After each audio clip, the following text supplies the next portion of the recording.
అందరికీ నమస్తే అండి. తెలుగు రాష్ట్రాల్లోనే కాక దేశవ్యాప్తంగా సంచలనం సృష్టించిన కేసు అమృత ప్రణయ్. ఈ ప్రణయ్ హత్య కేసు అంటే అందరికీ అర్థమయ్యేలా చెప్పాలంటే పరువు హత్య. 2018 సెప్టెంబర్ నెలలో జరిగింది నల్గొండ జిల్లా మిర్యాలగూడలో. సో ఆ కేసుకు సంబంధించిన తీర్పు ఈరోజు నల్గొండ జిల్లా కోర్టు వెల్లడించింది. ఈ కేసులో A2గా ఉన్న సుభాష్ కుమార్ శర్మ అనే వ్యక్తికి ఉరిశిక్ష విధించి మిగిలిన 6 నిందితులకు కూడా జీవిత ఖైదు విధిస్తూ కోర్టు ఈరోజు తీర్పునిచ్చింది. ఇందులో A1గా ఉన్న మారుతీరావు అంటే అమృత తండ్రి మారుతీరావు ఆల్రెడీ 2020లోనే సూసైడ్ చేసుకున్నారు, ఆత్మహత్య చేసుకున్నారు. సో అతను కాకుండా మిగిలిన నిందితులందరికీ కూడా కోర్టు ఈరోజు శిక్ష ఖరారు చేసింది. ఈ కేసు మీ అందరికీ గుర్తుండే ఉంటుంది. 2018 జనవరిలో అమృత అండ్ ప్రణయ్ అనే ఇద్దరు కూడా ప్రేమ వివాహం చేసుకున్నారు. ఆ వివాహం నచ్చని అమృత తండ్రి మారుతీరావు సమయం కోసం వేచి చూసి 2018 సెప్టెంబర్ నెల అంటే వాళ్ళు పెళ్లి చేసుకున్న 9 నెలల్లోనే ప్రణయ్ని దారుణంగా హతమార్చాడు. ఇది కేసు. ఆ తర్వాత ఇప్పుడు ప్రస్తుతానికైతే అమృత మనందరం చూస్తూనే ఉన్నాం. ఆమె సోషల్ మీడియాలో యాక్టివ్గా ఉన్నారు. యూట్యూబ్ ఛానల్, ఫేస్బుక్ పేజీలు ఉన్నట్టున్నాయి.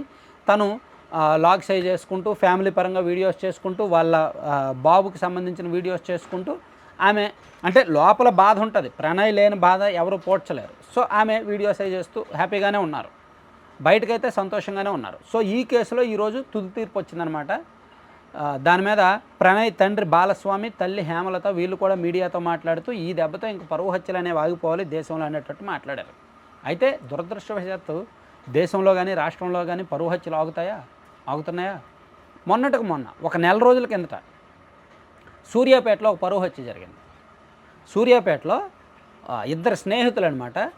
స్నేహితుడి చెల్లెల్ని ఒక కుర్రాడు ప్రేమించాడని వాడికి వీడు ఫ్రెండే కదా అనేది కూడా మర్చిపోయి వాడిని చంపేశాడు ఒక ఫ్రెండ్. సూర్యాపేటలో ఇది నెల రోజుల కిందట జరిగింది.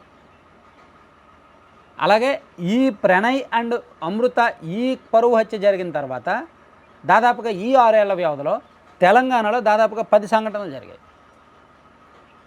అంతెందుకు ఒక లెక్కల ప్రకారం 2017 నుంచి 2019 2 సంవత్సరాల వ్యవధిలోనే భారతదేశంలో 145 పరువు హత్యలు జరిగాయని అప్పట్లో 2019లో కేంద్రంలో హోంశాఖ సహాయ మంత్రి ఒక సందర్భంలో చెప్పారంట.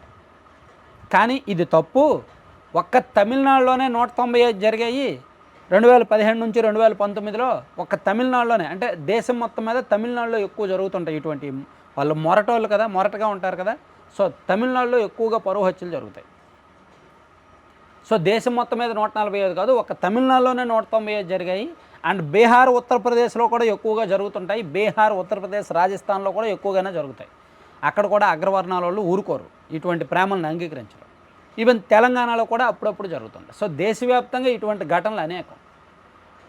సో ఈ కేసు దేశం మొత్తానికి ఒక పాఠం కావాలి.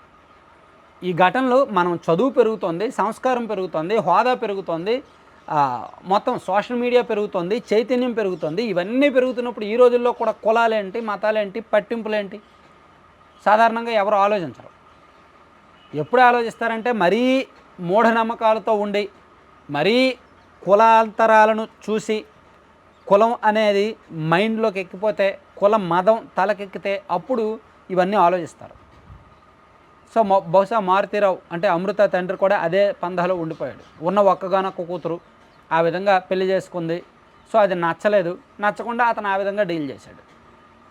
దీన్ని తల్లిదండ్రుల కోణంలో చూస్తే ఒకలా చూస్తారు, ఆ యూత్ కోణంలో వాళ్ళిద్దరు కోణంలో చూస్తే ఒకలా చూస్తారు. కానీ అలా చేసినందుకు ఆ మారుతీరావు కూడా ఏమి హ్యాపీగా లేడు కదా. తన కుటుంబం కూడా అర్ధాంతరంగా పోయింది, తన జీవితం అర్ధాంతరంగా పోయింది, తన కుటుంబం చిన్నాభిన్నం అయిపోయింది. ఇక్కడ ఈ వీళ్ళ కుటుంబం ఏమైనా బాగుందా? ప్రణయ్ లేడు, ఆ పిల్లవాడికి తండ్రి లేడు, ఆమెకు భర్త లేడు. ఇలా 2 కుటుంబాలు బాలేవు, 2 కుటుంబాలు నాశనం అయ్యాయి. సో ఇది ప్రేమది తప్ప, కులానిది తప్ప, తండ్రిది తప్ప, వాళ్ళ తప్ప అనేది దేశమే నిర్ధారించాలి. కానీ దేశానికి మాత్రం ఒక పాఠం. ఈ కేసు ఒక పాఠమే, ఈ కేసులో వచ్చిన తీర్పు కూడా ఒక పాఠమే. ఈ కేసులో మారుతీరావు కాకుండా మరో 7 నిందితులు ఉన్నారు. అందులో A2గా ఉన్న వ్యక్తికి ఉరిశిక్ష విధించి మిగిలిన వాళ్ళందరికీ కూడా జీవిత ఖైదు వేశారు. ఇందులో జీవిత ఖైదు వేస్తున్నప్పుడు శ్రవణ్ కుమార్ అనే వ్యక్తి చాలా బాధపడ్డాడు. అతను మారుతీరావుకి తమ్ముడు వరుస అవుతాడంట. అతను లేదు నా కుటుంబం ఉందండి, ఆడపిల్లలు ఉన్నారు, పెళ్ళిళ్ళు కావాల్సిన వాళ్ళు ఉన్నారు, కొంచెం శిక్ష తగ్గించండి అని వేడుకున్నా కోర్టు ఒప్పుకోలేదు. అసలు ఈ కేసులో కోర్టు ఎటువంటి హ్యూమన్ టచ్ ఇవ్వాల, మానవీయ కోణంలోకి వెళ్ళాల. తప్పు చేశారు, శిక్ష పడాల్సిందే. ఈ కేసు దర్యాప్తులో కూడా పోలీసులు చాలా చాకచక్యంగా వ్యవహరించారు. ఎందుకంటే అప్పటికే సంచలనం అయిపోయింది. 2 తెలుగు రాష్ట్రాలు మారుమోగుతున్నాయి ఈ కేసులో, ఈ ఘటనతో.